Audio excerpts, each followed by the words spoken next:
Absent silent treatment, the constant farmer.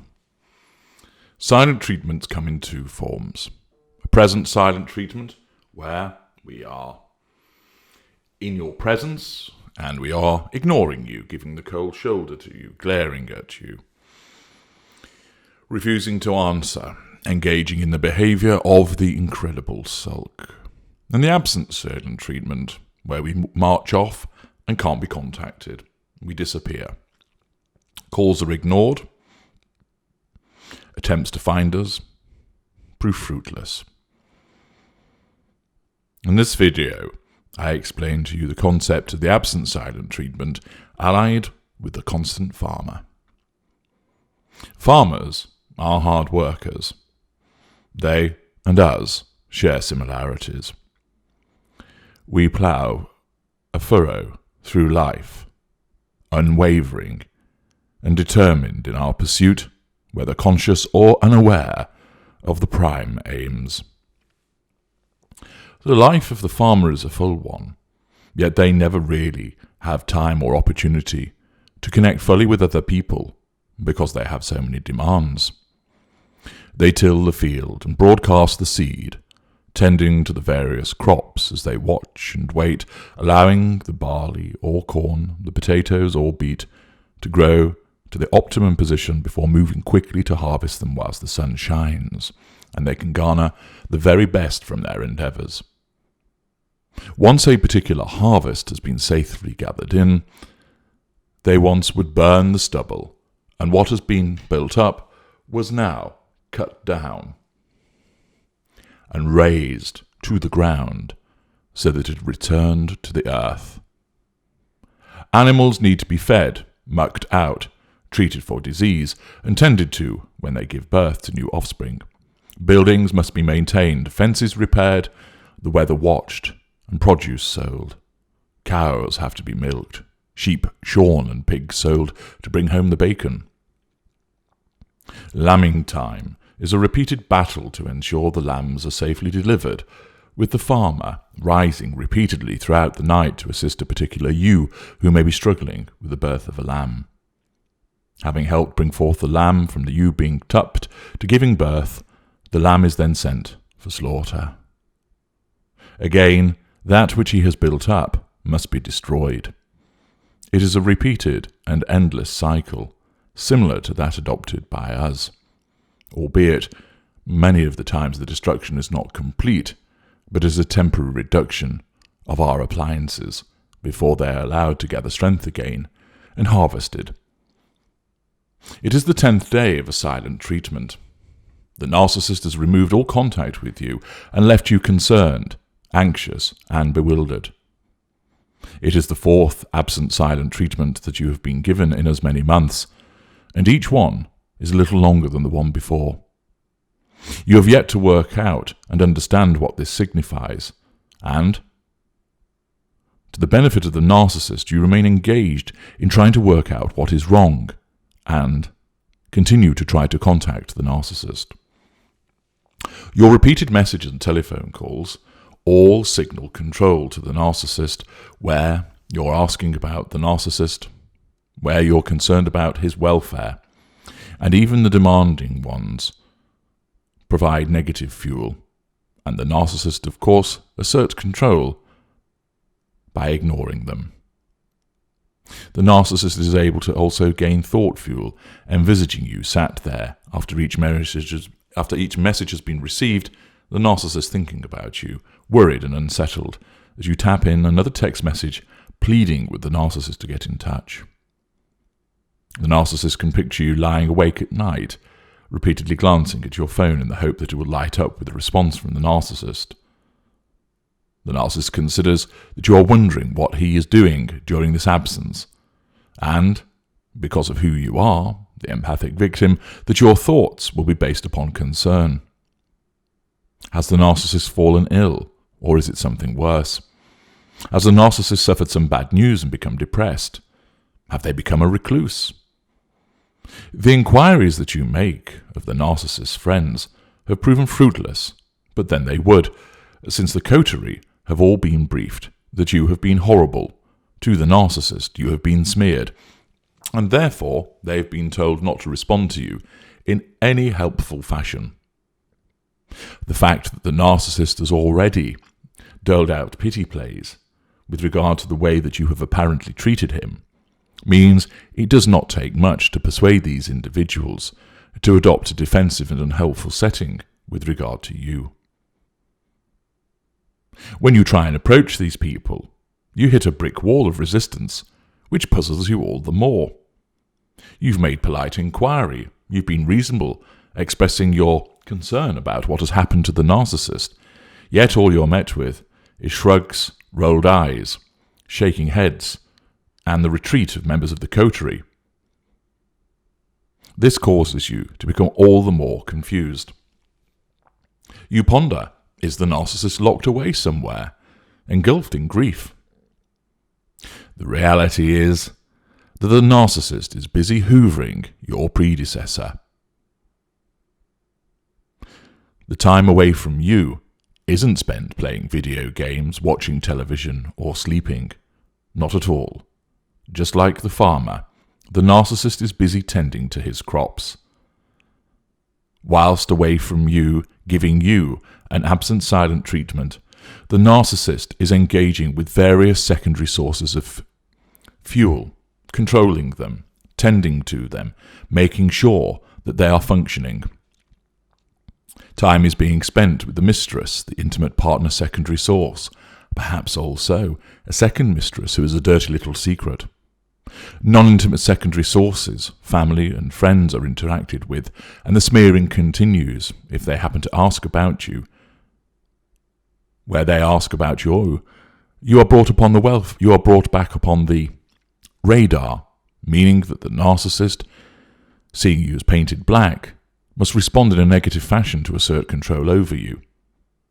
The narcissism does not direct the narcissist to interact with you directly, there is no hoover, but instead causes the narcissist to speak negatively of you to the inquiring individual, and their agreement with regard to how the narcissist is being treated, of course, unaware of what is really going on, enables the narcissist in his world to believe that he has now control over you. The secondary source is further controlled and fuel is gathered. All of these various crops, the secondary sources, both intimate and non-intimate, are being tended to, farmed, catered for, whilst the narcissist is absent from you.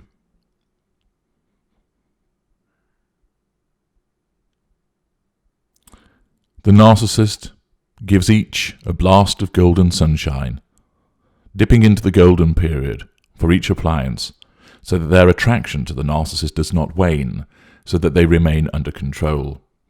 Their contrasting positive fuel as compared to the negative fuel that comes from you as your concern turns to irritation and then anger. The narcissist has a few drinks with one set of inner circle friends, some flirtatious text messages, with some online tertiary sources, and drinks with an outer circle secondary source, who is a serious candidate for promotion to an intimate partner secondary source. Seeds are being sowed, fences are being repaired, bridges are being built, the cows are being milked, and the sheep are being sheared. So much to do. The farming narcissist is applying his endeavours to the hoover of the X, and this is occupying his time, as he approaches, apparently contrite for his actions, just another period of manipulation. That pasture was allowed to go to fallow. It had been exhausted, stripped down to the near minimum, following a sustained devaluation, and then disengagement. But now, as a consequence of your devaluation, the former intimate partner primary source is hoovered, and that field, having now recovered, replenished its nutrients, is apt for the sowing of fresh seeds and a new harvest. The narcissist returns to that former intimate partner primary source by hoovering, explaining that he needed time to assess where his life was leading, that he was sorry that he disappeared without saying anything, but it came out of nowhere, and he needed to find himself. He is an unaware narcissist, and all of this is complete fabrication, but he believes it, because his narcissism causes him to believe that that is the case, so that he will act on it effectively. He talks about how he realized he had to change, but he wanted to make sure that it was a real deep-seated desire, and not like some butterfly-like passing fancy, and that was why he was away from you for so long. This is all said to the former intimate partner primary source, told that the departure of the narcissist was a consequence of some kind of midlife crisis, which enabled him to have to go away, and in effect, following disengagement, vanish off the face of the earth. As all of these other animals and fields attended to by this constant farming narcissist, the silent treatment continues for the intimate partner primary source. The other animals, the other fields attended to, and they are taken back into the fold.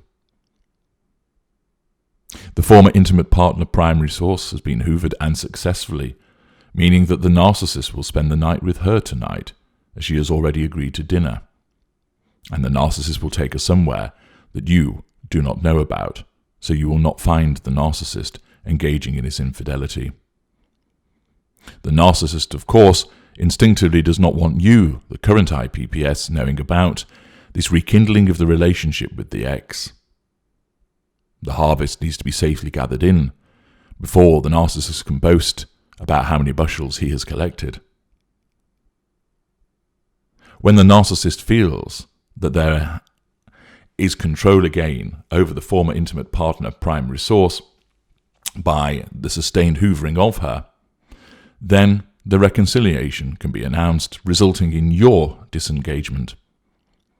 The fact of during this absent silent treatment, as you have expressed your concerns to try and resolve matters, to find where the narcissist is, to heal and to fix, the narcissist has consistently ignored you, extending this absent silent period for the purposes of tending to other crops, cultivating other interests. And, whilst this meant dealing with secondary sources, it also meant the hoovering of the former intimate partner primary source, resulting in the consequence that she believes that the relationship should be given another chance. You have no idea that this has been going on. And indeed, the narcissist continues this blackout of information towards you. You look upon the narcissist's Facebook page for signs of activity. You have not been blocked, not yet, because there was no disengagement. But there was nothing being posted. The silence continues. There is no triangulation. It is as if the narcissist has vanished. But this will not last much longer. For either the narcissist will then block the current IPPS as part of the disengagement, or, if deemed necessary, not block, but continue then to make it clear through the posting of pictures of the narcissist with the former intimate partner primary source that the relationship with the current IPPS is over. And so the process continues. And as the current IPPS heads towards immediate disengagement, and the narcissist reinstalls the former IPPS as the IPPS once again, the constant cycle of the constant farming of the narcissist goes on. Indeed, the recently disengaged or the about-to-be disengaged IPPS will find herself, in the fullness of time, experiencing the sowing of the seeds of seduction once again. The narcissist is about to apply the flame to what remains of the relationship between him and the current IPPS, just as fire did to those crops in the past. The narcissist will then disengage and become too busy showing off his prize animal, grooming it and feeding it, so it grows strong and plump, the envy of all those who are observing. How does he do it? What is his secret? How does he always manage to find such a prime specimen, and make it his? The awards and accolades, the appreciation from the coterie will pile up, providing fuel, testimony to the excellent stock that he has acquired, until, at such time, it will be necessary to lead her to the slaughter of devaluation, and then disengagement. And in that time, the current IPPS, who became the disengaged IPPS, is likely to be hoovered, the fallow field having recovered, your crops having grown back, and then the narcissist will return to you, bringing the hot, golden sunshine of the golden period to play on you once again. This is the constant farming of the narcissist during an absent silent period. You may think that this silence is one where the narcissist is just away, either ill, isolated, or in contemplation. He is not. He is busy with other sources, intimate and non-intimate, friends, the mistress, the side piece, and your predecessor, his ex. Just like the farmer who always has something to attend to, there is always somebody that the narcissist must engage with, tend to, cultivate, groom, and milk. The days roll by, the seasons come and go, but both the farmer and the narcissist have work to attend to, as both grow and harvest. Both have crops and flocks. They both grow, nurture, develop, slaughter, and harvest. They are both constant farmers.